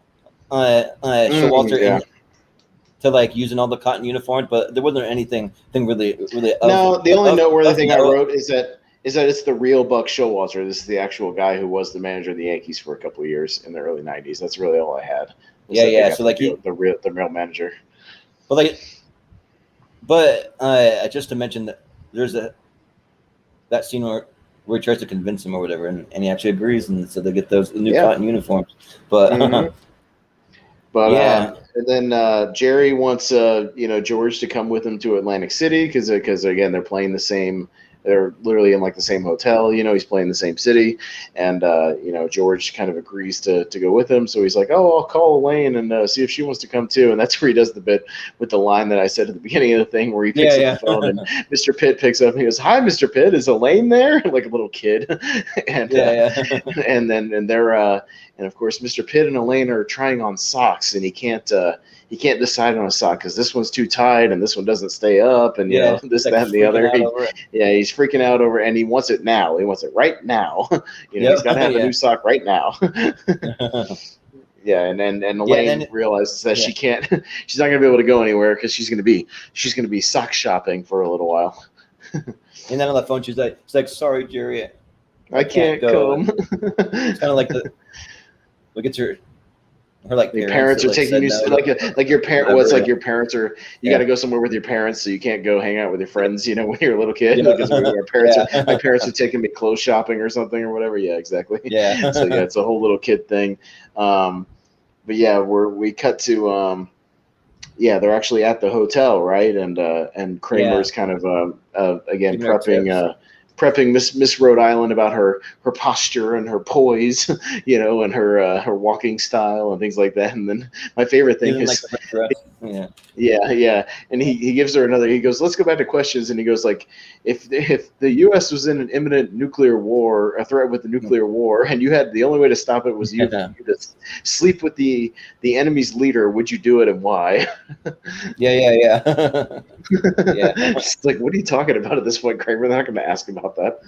I know, but like he's just going on about like the color of the dress, like red's a bad color that you should be wearing green because she has brown eyes or whatever. And then but like at the end though, like you can just see like Jerry just getting like so annoyed, like it's like they're in the limo like at the end, and then like he's let's see, like I have the little thing here, but So it ends with like when she gets out of the car and he leans over to give her a kiss, and then he's like and then well, the limo's driving off because they're like, Kenneth will take you home now, and then you hear Kramer just like humming the Miss America theme song, and he's like, "Oh, shut the beep up." There she goes, Mister. Oh, shut the beep up. Yeah. It's one of the couple of times they kind of insinuate an F-bomb on the show. One of the other ones is when they actually beep it in the non-fat yogurt episode, where he's like, "This is so epic good." Yeah. And they actually beep it. But yeah, so. What's the next thing is that him and George are trying to get some sleep, and they hear the pigeons, on the balcony, right? And they end up inadvertently killing her magic pigeons for her magic act to try to get some sleep. Oh yeah. But yeah, was there something before that? I forgot. There's a scene before that where they go back to Jared's apartment. Well, actually, no. Like maybe the scene where they kill the bird might be before that. No, I think it's after. Okay. So like, if I see in my notes here, because they're when like Jerry's when he's packing to leave to go to Atlantic City, and like Kramer comes in, he's like, well, if it isn't Mr. Blackwell, he's like, come on, he's like, the thing about the waist cincher, he's like, come on, man, he's like, oh, you're poo-pooing, he's like, yes, I poo-poo, and he's like, well, let me tell you something, I'm taking this kid to the top, Jerry, right to the top, and we're going for the crown, and you can't stop her. Yeah. He's like, I don't want to stop her. He's like, well, I've seen him come and go, but this kid has got something. He's like, yeah, so do you. And then like George is in there. Well, he comes in the front door, and he's like, well, did you see it? He's like, see what? He's like, the uniforms. You see how well they play? Like, listen to these comments. Wade Boggs, what a fabric. Finally, we can breathe. Yeah. Look, Louis Polona, cotton is king. Paul O'Neill, I never dreamed anything could be so soft and fluffy. He's like, boy, they really do sound comfortable. Yeah. Yeah. But and then let's see. Oh yeah, so next scene, so they are at the hotel in Atlantic City. You like see like Kramer like teaching her how to walk and teaching her how to have poise. So he's doing the little walk or whatever. He's like, no, it's more like this, but like the walk he's doing doesn't look like anything that I Miss America. No, I've never seen. It's like he's it's all weird. It's like it was like the walk he did when he was like the pimp. Like it was weird. Yeah. It made no sense. Okay. There's like a weird spin at the end that he has, or or whatever. Yeah. But let's see. Oh yeah, and then he like talks about poise. Let's see, what else we got here? Oh, so yeah, so then let's see. I think we have the scene. Let's see. Oh no, so there's a quick little scene that just kind of goes back to like Jerry and George in the like in the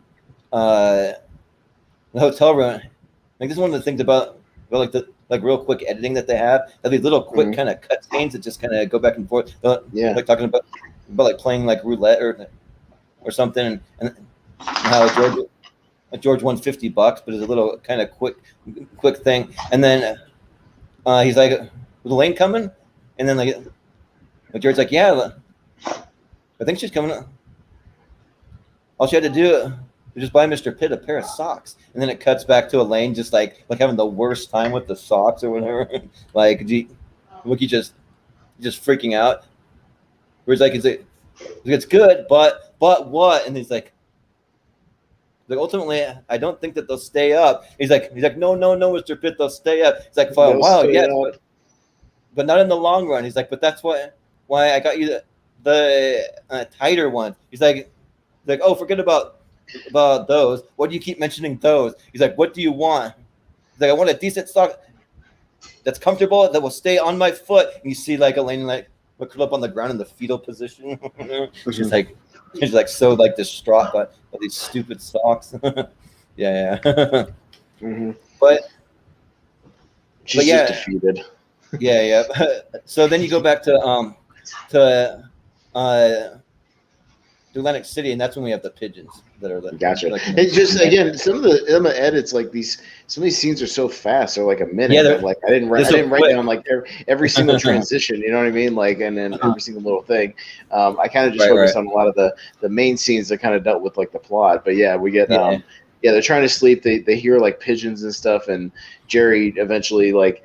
He figures out where it is. And he takes the ice bucket full of water and he just like dumps it down onto the terrace below them, and they finally shut up. And then that's when they do your favorite line, where it's like the "Good night, Stan. Good night, Ollie." Bit. Good night, Stan. Good night. Night, Ollie. Yep. Yeah.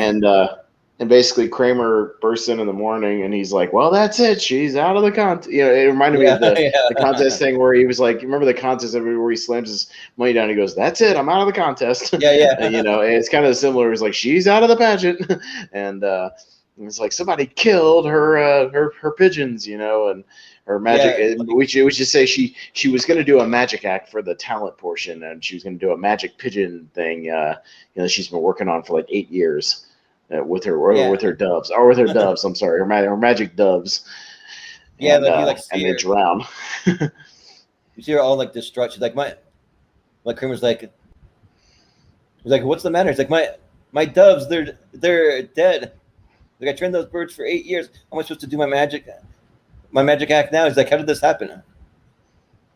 We like it outside, so I kept them out in a cage on the terrace, and I found them dead in a pool of water. So you obviously know that it's like from the water, but he's like, accident. This was no accident. Those doves were murdered, and he's like making it some big murder plot or whatever. Yeah.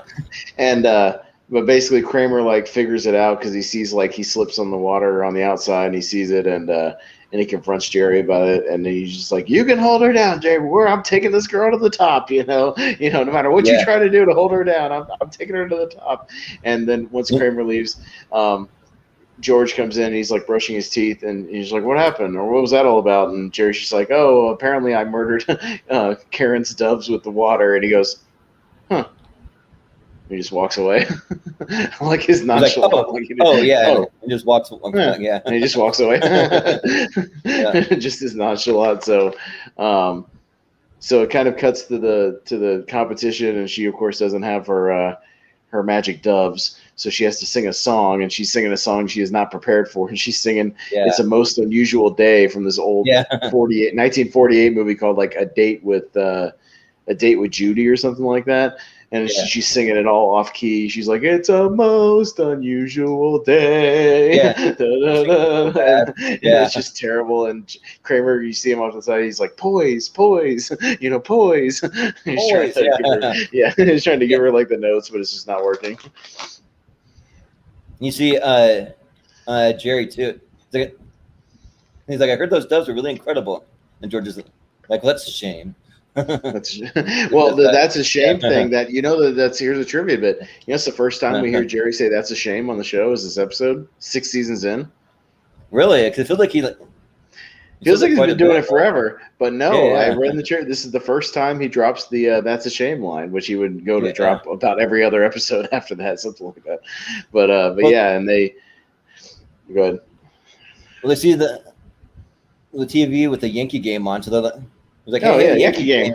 And like, all right. And then the announcers, like, the Yankees take the field. He's like, what's with the Yankees? They look like they're having trouble running. They can't move. And they're like, what's their uniforms? They're too tight. They shrunk. They're running around like penguins out there. And he's like, forget this game. And he's like, oh my God. And Mattingly just split his pants. And Jerry's like, that's a shame. Yeah. And then wasn't there a final stand-up bit to close? I didn't write down what it was. I forgot. But I didn't really write that much of it either. But it's like basically Jerry just like talking about the Miss America pageant. I like the swimsuit is a real competition. They're like that's how they should judge the winner, because basically like if you wear an evening gown, you're just covering everything up. So So like, who cares about the evening gown? It all comes down to the swimsuit competition, pretty much.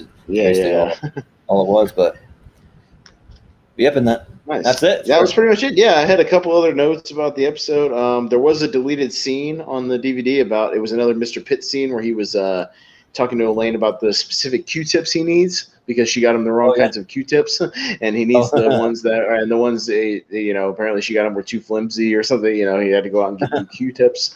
So it's just another big.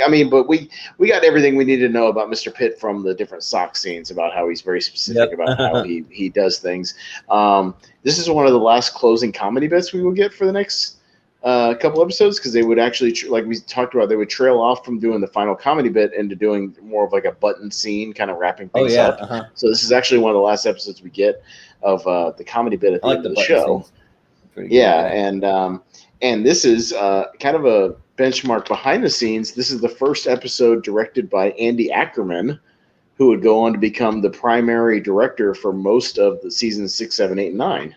Who would become like the primary kind of, not showrunner, but main director of a lot of 87 of the following episodes. So he became a big part of the show, and this is kind of a benchmark. This is the first one he ever directed, and the first time he came on. Nice. Well, yeah. So again, kind of goes to my whole thing about how it's kind of a new beginning for Seinfeld. They've got a brand new kind of director who would take the show into a new direction of kind of how we ran things, and we get obviously a couple of new jobs, we get some new stuff going on with the characters. So yeah, it's kind of a new jump off for the season. Yeah, for sure. And so like I mentioned up top, this is probably gonna be a monthly show, but I mean depending though, like we may end up doing 2 in a month sometimes, just because they're only half-hour episodes. They're a little easier to review than the Saturday Night Live ones. So you never know. You may get a bonus one thrown in there. But for the most part, it'll be a monthly one for sure. So we're going to be doing at least one of these every month, and maybe once in a while we'll throw in a bonus one for you. We'll see. So and because we still need to get around to our next SNL one that we haven't gotten to yet. So we'll get that in the next week or two, hopefully. But and then we'll come back. We got that coming down the pike. Yeah, definitely. So just to preview. Oh, sorry. No, go ahead. Oh, so this just goes along with like probably what you were about to say, but like the thing about season 1, like it's been so long since I've seen it. It's almost like I'm kind of seeing these for the first time. Like I've seen every single episode, but it's like a lot of the season 1 I just don't remember very well. So like I'm kind of having fun, kind of like revisiting some of those. So. And talking about that first episode again, the only thing that's weird about it is, again, the editing is just not what we're used to for some of these like the later episodes. So they just feel a little longer, like a little more dragged out. But like the dialogue and stuff is still sharp. You know what I mean? The actual plot lines and the dialogue is still very good. And again, the characters aren't as over exaggerated as we kind of remember, and maybe we'll see that progression as we get going here in the first season. But yeah, that's kind of why it's fun. We do an early one and a later one, so that way we kind of get that mix of both. But But so the next time we reconvene, it'll be season 1, episode 2, which is called The Stakeout, and then we'll get season 6, episode 2, which is The Big Salad. The big salad, because Jordan, you had to order the big salad. Right, the big, You never catch me ordering a big salad. Like my salads are like probably less than a cup because I don't eat very many vegetables. but that'd be me. But a lot of dressing to negate all the calories you're saving on eating a salad. Yep, exactly. Yep, and all the fixings, all the cheese and the croutons. Yep, got to have all the good stuff. But yeah, because on the big salad episode, I definitely remember quite a bit from that episode, but on the Stakeout, like I don't remember much, so like it'll be kind of fun to kind of check it out again, see if it kind of jogs my memory, because from watching the pilot episodes, like it jogged it just a little bit. I remember like the whole thing about the girl coming to stay over and all that, but like I didn't remember a lot of the little like way more fine details of the episode that I totally forgot about. So So it does say Elaine is in the plot summary. So on IMDb, so we definitely get our first dose of Elaine in the next episode. And the basic synopsis is that Jerry and George stake out the lobby of an office building to find a woman Jerry met at a party but didn't get her name and phone number. So they're trying to stalk her. Basically, they're trying to stalk her to find out. So he knows kind of where she works, but he needs to find out. They're on a mission to get her name and number at the office. All right. Sounds like a good one. So it sounds like a Seinfeld where I've had that many times where, especially like, it's a totally relatable thing of like maybe you meet somebody and you chit chat with them for a while and then you're like, I don't think I know that person's name, at all. Yep. And you're just like, what? And then you're trying to remember if they ever said it or you're trying to figure out a way to get it. But so that happens a lot.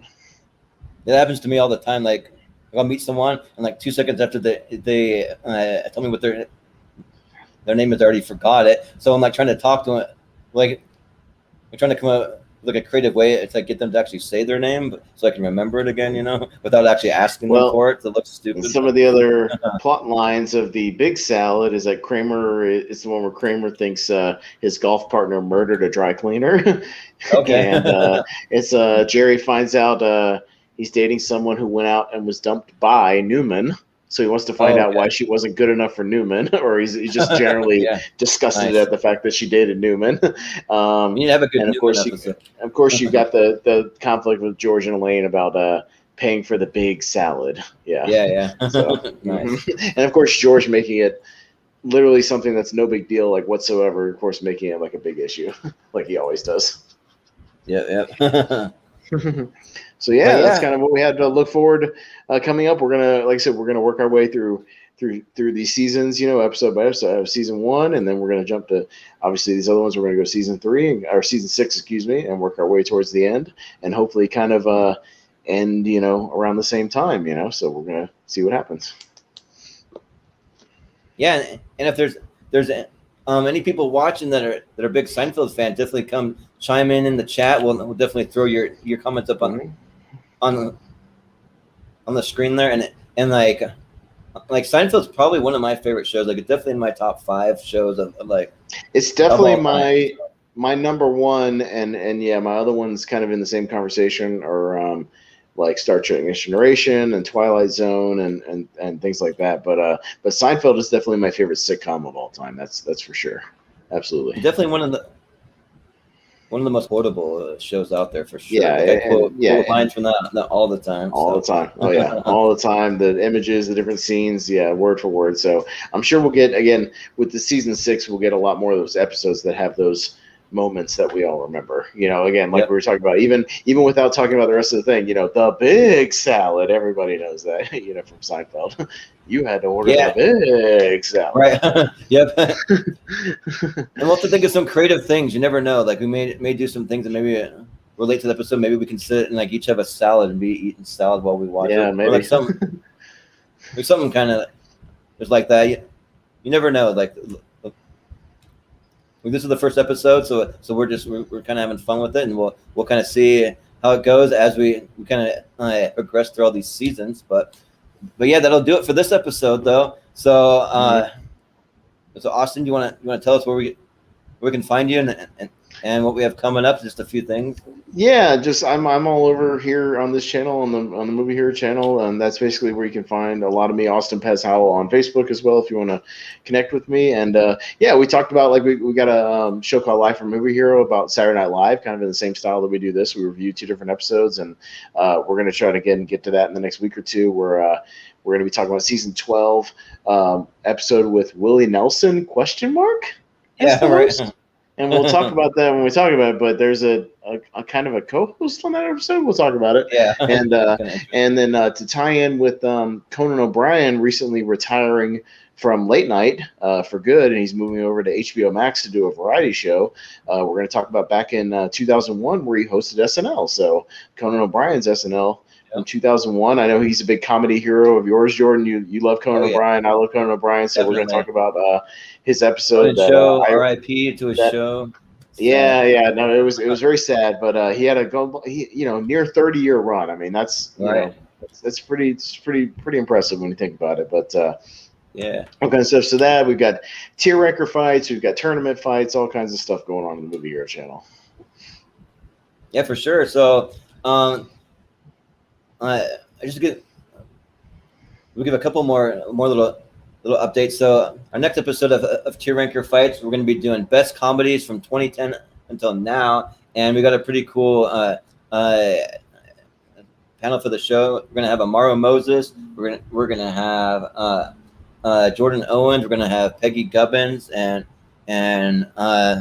yeah, so it should be a fun one. And of course, me and Austin will be on the episode, obviously. But and then the next day we're gonna be doing best game shows of all time at the tournament fight. So we'll be voting round by round to see what the best game shows of all time are, and we're gonna be covering everything from like classic game shows. We're gonna be covering some modern ones. We're gonna be covering some like weird kind of like out of left field ones. Some of those like weird ones on Fox or like MTV or even Nickelodeon, some of those. Yeah, so I've already kind of Jordan and I have been putting together a list. I sent him a kind of a preliminary list, and yeah, I've got all kinds of stuff. I got old school ones from like the 50s, and we've got, the resurgence of the game shows in the 80s, and we've got some Nickelodeon game shows on there. Like I said, MTV, we've got all the different crazy competitions, like Fear Factor, American Gladiator, all kinds of stuff is going to be that episode. It's going to be a lot of fun. And it's definitely one of those ones where we want to do it as a tournament fight just to shake things up, because we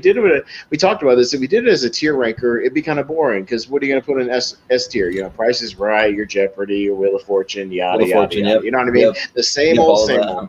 Why not throw it in a tournament fight, and where anything could happen, and we could have any number one out of this. So that we're going to make it a little more interesting. So that should be a lot of fun. Yeah. So, but then when the last thing I want to promote real quick is that I also run the Facebook. I mean the Schmodown Friends and Family group over on Facebook. So that's where you can kind of stay up to date whenever we have a new show coming up. We'll always let you know over in that group. That's kind of like our official kind of unofficial group for our channel. But also we talk a lot of Schmodown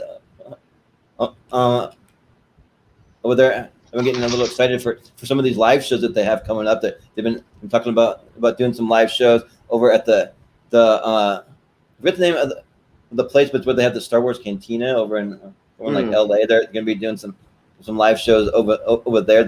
And then they've been talking about the live show for Spectacular coming up too. So kind of some things to think about. Like I've never seen the Schmodown live, so I'm kind of contemplating maybe trying to go to one of those. That'd be fun. But I've been to two of them. I did a road trip to the first Houston show, aka the first one they did in a wrestling ring at Booker T's place down there. Yeah. And that was awesome. And then I actually went to the last one they did before kind of the world went crazy in Atlanta last February. I went to that one because Atlanta is only about 3.5 hours from where I live in North Carolina, so I drove to that one. And then the Houston one I made as part of a larger summer road trip I did, where I made a stop in Houston as part of it. So I kind of made that part of my road trip, so that was a lot of fun. But yeah, the Atlanta one was cool because I just literally was only a couple hours away, so I did that. So hopefully they'll do another one when they're driving distance. Maybe they'll eventually do one in Seattle or something. That'd be close to you, Jordan, or that'd be awesome, or something like that. Because it's a major, most major cities they're trying to get to. But it's cool. Again, they probably won't get into the full swing of that until 2022. But it's good to see that they're doing. They're getting some more live shows ready to go. So that's always encouraging. Well, we've got to push for it. We know that some of the Schmodown competitors have some connections to Seattle. I know Ben Bateman. He actually grew up in Seattle, so he has a lot of family there. He comes to Seattle pretty often. I know that Mark Ellis has a lot of friends and family in the Seattle area. So he's up in Seattle from time to time. So I mean, there's a few connections there. So you never know. Yeah, you never know. It could happen. Come up to Seattle. I know that like Mark's done probably like 3 or 4 of his stand-up shows, and for whatever reason, every time that he's done one, like I've been either like crazy busy with work or never got a chance to see him. So if they come back for something for whatever it is. Like I'm gonna be there, so I'm gonna make it a priority. Yeah. I got a chance to see Mark in Jacksonville, Florida when I still lived there. He opened for John Chaperone, so I got a chance to see him and hang out a little bit with him afterwards. It was cool. There was a couple other Schmodown fans, so we were all kind of chilling with Mark at the bar afterwards. He's a good guy, and that was a lot of fun. But and the Atlanta show, he did his stand-up show the night before, and John Roca did some stand-up, and Robert Parker and a couple other people, did a few little bits, and that was a lot of fun because it was just a big Schmodown kind of pre-warm up, to the actual live event. Yeah, right, It was a lot of fun. Almost like a little meetup kind of a thing, but yeah, it's a lot of fun. Awesome. So I'm looking forward to that. Well, cool. Yeah. So those are some kind of updates with what's going on with us, and we'll continue to update you with things as they come. So, but yeah, this has been our Heloooo from Movie Hero. La la la. So la la la. So yeah, but yeah, for Austin, Pez Howell, I've been Jordan, little Jerry Anderson for this episode, and we will catch you next time. See ya.